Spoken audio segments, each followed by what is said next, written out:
പഴയ കാലത്ത് റമദാൻ മാസമായാൽ പള്ളിക്കലെ ഹൗദിൽ വെള്ളമടിച്ചാൽ തികയിലായിരുന്നു. തികയില മനുഷ്യന്മാർ നിസ്കരിച്ചിട്ട്.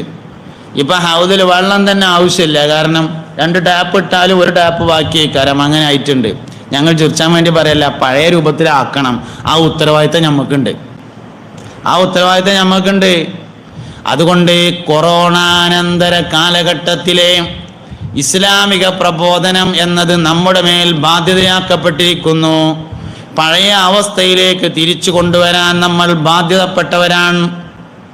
മുസ്തഫായ നബി സല്ലല്ലാഹു അലൈഹി വസല്ലം തങ്ങളും സഹാബത്തും ഒരുപാട് പ്രതിസന്ധികളെ തരണം ചെയ്തുകൊണ്ട് തന്നെയാണ് എല്ലാം നേടിയെടുത്തിട്ടുള്ളത്. കുറേ പ്രതിസന്ധി തരണം ചെയ്തിട്ടാണ് എല്ലാം നേടിയെടുത്തത്. അവരുടെ സമ്പാദ്യത്തിൻ്റെ പകുതി കൊടുത്തവരുണ്ട്, സമ്പാദ്യത്തിൻ്റെ മുഴുവൻ കൊടുത്തവരുണ്ട്, ജീവൻ നൽകിയവരുണ്ട്, എല്ലാം നൽകിയവരുണ്ട്, നാട് വിട്ടവരുണ്ട്.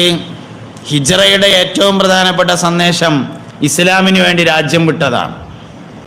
അൽ മുഹാജിറു മൻ സാറ കൽ ഹാജർ എന്ന് മുസ്തഫായ നബി സല്ലല്ലാഹു അലൈഹി വസല്ലം തങ്ങൾ പറഞ്ഞതായി കാണാം.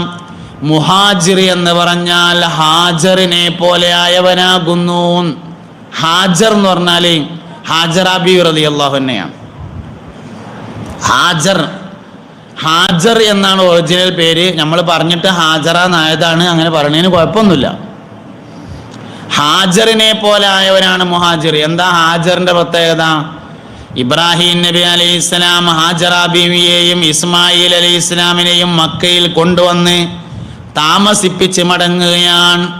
കൊണ്ടേയിട്ടുങ്ങാണ്ട് മടങ്ങി എന്നൊന്നും പറയരുത്. ഇന്നി അസ്കൻതു മിൻ ദുർരിയതി ബിവാദിൻ ഗൈരി ദി സറഇൻ ഇൻദ ബൈതിക്കൽ മുഹറം എന്നാണ് പറഞ്ഞത്. അസ്കന എന്ന് പറഞ്ഞാൽ താമസിപ്പിച്ചു എന്നാണ്. ഒരു മരത്തിൻ്റെ ചോട്ടിൽ ടെൻറ്റ് കെട്ടിയിട്ട് അതിൽ താമസിപ്പിച്ച് ഇബ്രാഹിം നബി അലൈഹി ഇസ്ലാം മടങ്ങുകയാണ്. ആ സമയത്ത് ഹാജറ ബീവി റളിയല്ലാഹു അൻഹ ചോദിച്ചു, അല്ലയോ പ്രിയപ്പെട്ട ഭർത്താവേ, ഇനിയും ഈ ഒരു ചെറിയ കുട്ടിനും ഇവിടെ ആക്കിയിട്ട് നിങ്ങൾ എവിടുക്കാ പോയി പോണതെന്ന് ചോദിച്ചു. നമ്മളെ മലപ്പുറം ഭാഷയിൽ ചോദിച്ചാൽ അങ്ങനെ ചോദിച്ചു. അതിൽ ഇബ്രാഹിം നബി അലൈഹി ഇസ്ലാം തിരിഞ്ഞു നോക്കിയില്ല. എന്താ തിരിഞ്ഞു നോക്കാഞ്ഞത്? മറുപടി ഇല്ല. എന്താ പറയാ? രണ്ടാമതും ചോദിച്ചു, ഇനിയും ചെറിയ ഈ ഒരു കുട്ടിനെയും കൂടി ഇവിടെ ഈ ടെൻറ്റിൻ്റെ ഉള്ളിലാക്കിയിട്ട് എന്താ മനസ്സങ്ങളൊന്നും ഉണ്ടാതെ പോണത് എന്ന് ചോദിച്ചു. തിരിഞ്ഞു നോക്കിയില്ല, മറുപടി ഇല്ല. മൂന്നാമത് ചോദിച്ചു, അല്ലാഹു അമറക ബിഹാദാ, നിങ്ങളോട് അള്ളാഹു പറഞ്ഞിട്ടാണോ ഇങ്ങനെ ചെയ്യുന്നത് എന്ന് ചോദിച്ചപ്പോൾ മറുപടി കിട്ടി. അപ്പൊ തിരിഞ്ഞു നിന്നിട്ട് പറഞ്ഞു, ഞാൻ അതെ അള്ളാഹു പറഞ്ഞിട്ട് തന്നെയാണ് പറഞ്ഞു. അപ്പൊ ചോദിച്ചു, ഇതെല്ലാം യുളയ്യൂനല്ലാ, നിങ്ങൾക്ക് മനസ്സാത് പറഞ്ഞാ പോരെ? അള്ളാഹ് പറഞ്ഞിട്ടാണ് ഇവിടെ ആക്കിയതെങ്കിൽ അള്ളാഹു ഞങ്ങളെ വെറുതെ ആക്കൂലെന്ന് പറഞ്ഞു. അതിനെയാണ് നമ്മൾ തവക്കുല് എന്ന് പറയണത്. വമൻ യതവക്കൽ അലല്ലാഹി ഫഹുവ ഹസ്ബുഹു ഇന്നല്ലാഹ ബാലിഗു അംരിഹി ഖദ് ജഅലല്ലാഹു ലികുല്ലി ഷൈഇൻ ഖദറാ. എല്ലാ വിഷയങ്ങളുടെയും വിജയം തവക്കുലിന്റെ വിജയമാണ്. മക്കൾ നന്നാവാൻ എന്ത് വേണം? മക്കളെ അല്ലാഹു തആല കേൾപ്പിക്കണം. തവക്കുലിന്റെ വിജയമാണത്. ഏത് വിഷയം ജയിക്കണോ തവക്കുലുണ്ടാണ്. നിസ്കരിക്കാൻ വേണ്ടി പള്ളിക്കെന്ന് വിളിക്കുകയാണ്, ഹയ്യാലസ്സലാ, നിസ്കരിക്കാൻ വരീ. അപ്പൊ ശരിക്കാണെങ്കിൽ എന്താ മറുപടി? ഞാൻ അതാ വരുന്നു എന്നാണ്. പക്ഷെ പറയാൻ പറഞ്ഞാൽ എന്താ? ലാ ഹൗല വലാ ഖുവത ഇല്ലാ ബില്ലാഹിൽ അലിയ്യിൽ അദീം.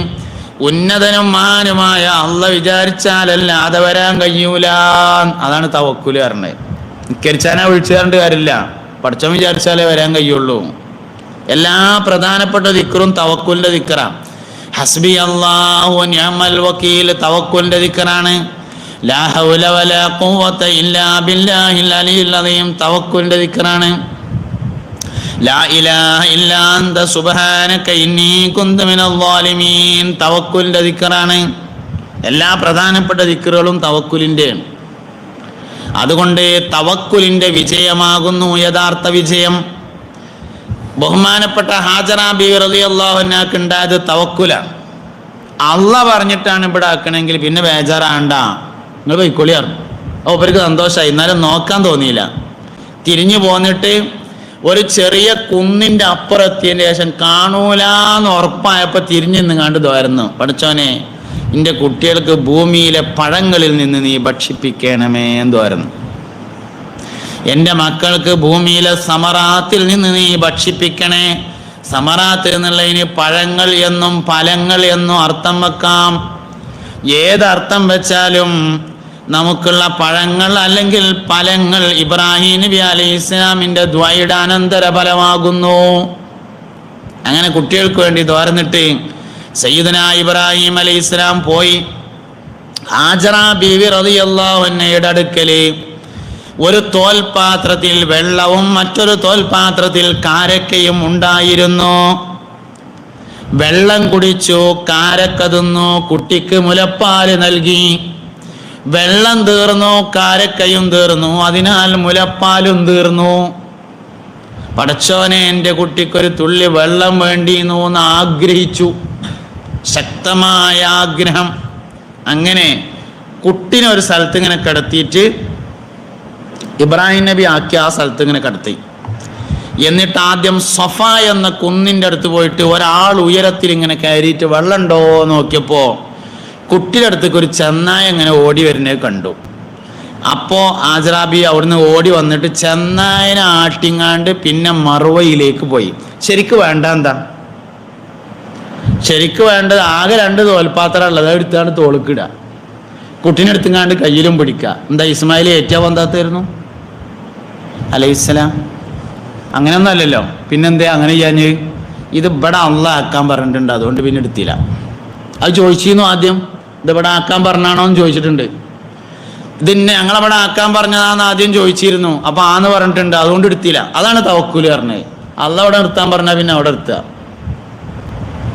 അതാണ് ഹാജറാബിയുടെ തവക്കുൽ പറഞ്ഞത്. അൽ മുഹാജിർ മൻ സാറക്കൽ ഹാജർ.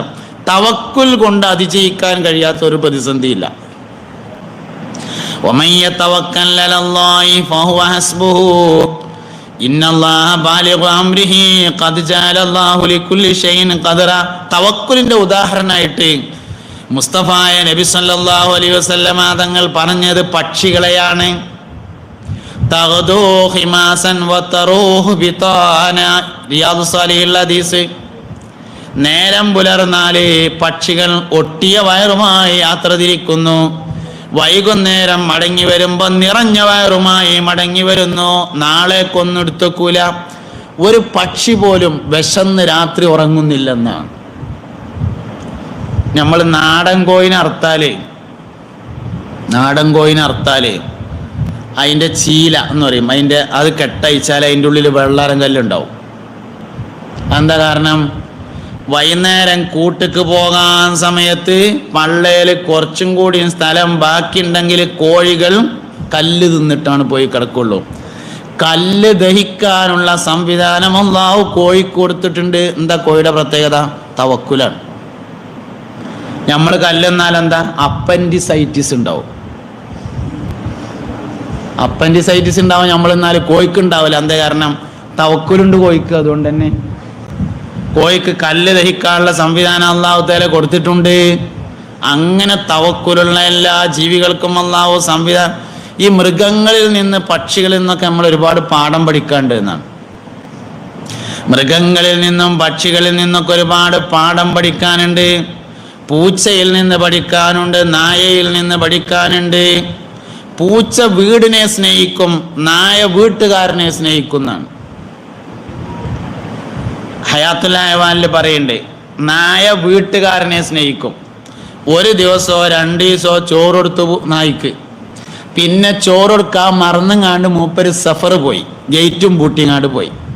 ഒരാഴ്ച കഴിഞ്ഞ് മടങ്ങി വന്ന് ഗേറ്റ് തുറന്നാലും നായ് വാലാട്ടി കാണിക്കും. എന്തേ? ഒരാഴ്ച മുമ്പ് കൊടുത്ത ഭക്ഷണത്തിൻ്റെ നന്ദി പിന്നൊരാഴ്ച കൊടുത്തില്ല എന്നുള്ളത് മൂപ്പർക്ക് പ്രശ്നമല്ല. നമ്മൾ കിട്ടാത്തത് മാത്രം ഓർമ്മ ഉണ്ടാവും, കിട്ടിയത് ഓർമ്മ ഉണ്ടാവില്ല. വണ്ടി തട്ടിയ ഡേറ്റ് നല്ല ഓർമ്മയിക്കാരം, വണ്ടി വാങ്ങിയ ഡേറ്റ് ഓർമ്മ ഉണ്ടാവില്ല. തന്നെ അരമണിക്കൂർ തലവേദനയുണ്ടാകുമ്പോഴേക്ക് തലവേദനയില്ലാത്ത 23.5 മണിക്കൂർ മടന്നുപോയി. തലവേദന ഉള്ളത് അരമണിക്കൂറാണ്. അരമണിക്കൂർ പല്ലുവേദനയുണ്ടാകുമ്പോഴേക്ക് പല്ല് വേദനയില്ലാത്ത 23.5 മണിക്കൂറും മറന്നുപോയി. നമുക്ക് തോന്നും എന്നും ഈ അലാക്കിന്റെ വേദന തന്നെ എനിക്ക് എന്നാണ്. അന്നും കൂടി 23.5 മണിക്കൂർ ഉണ്ടായിട്ടില്ല, അതോന് ഓർമ്മയില്ല. അങ്ങനെയാണ് സംഗതി. എന്താ വിഷയം? അപ്പൊ എന്താ സംഭവിച്ചാല് മൃഗങ്ങളിൽ നിന്ന് ഒരുപാട് പഠിക്കാണ്ട്. നായ വീട്ടുകാരനെ സ്നേഹിക്കും, പൂച്ച വീടിനെ സ്നേഹിക്കും. ഒരാള് നായനെ വളർത്താൻ പറ്റൂല എന്നുള്ളതല്ല ഇപ്പൊ ഈ പറഞ്ഞത്. വളർത്തിയെന്ന് വിചാരിച്ചോളി, അതിനിപ്പോ കുഴപ്പമൊന്നുമില്ലല്ലോ വിചാരിക്കണേന്. ഒരാൾ നായനെ വളർത്തിയാല് അങ്ങനെ പോകുമ്പോ ഓൻ്റെ ഒപ്പം നായും പോരും. എന്നിട്ടോ അങ്ങനെ പീഡിയക്കൊലയും ഒരു പേപ്പർ വിരിച്ചിട്ടാണ് കടന്നാല് നായ അതിൻ്റെ അടുത്ത് വന്നിട്ടാണ് കിടക്കും. നായ വീട്ടുകാരനെ സ്നേഹിക്കും. എന്നാ പൂച്ച ഇങ്ങനെ എവിടെയെങ്കിലും കൊണ്ടുപോയിട്ടാൽ ഇങ്ങോട്ടന്നെ മടങ്ങി വന്നാണ്ട് ഞാവൂന്ന് പറയും. എന്താ അതിൻ്റെ അർത്ഥം? ഞാൻ ഈ പെരയെ തന്നെ നിൽക്കട്ടെ എന്നാണ്. പൂച്ച വീടിനെ സ്നേഹിക്കുന്നു, നായ വീട്ടുകാരനെ സ്നേഹിക്കുന്നു. മൃഗങ്ങളിൽ നിന്ന് ഒരുപാട് നന്ദി ശരിക്ക് നായയിൽ നിന്ന് പഠിക്കേണ്ടതാണെന്നാണ്. നന്ദി എന്ന് പറഞ്ഞ സാധനം നായയിൽ നിന്നാണ് പഠിക്കേണ്ടത്. എല്ലാ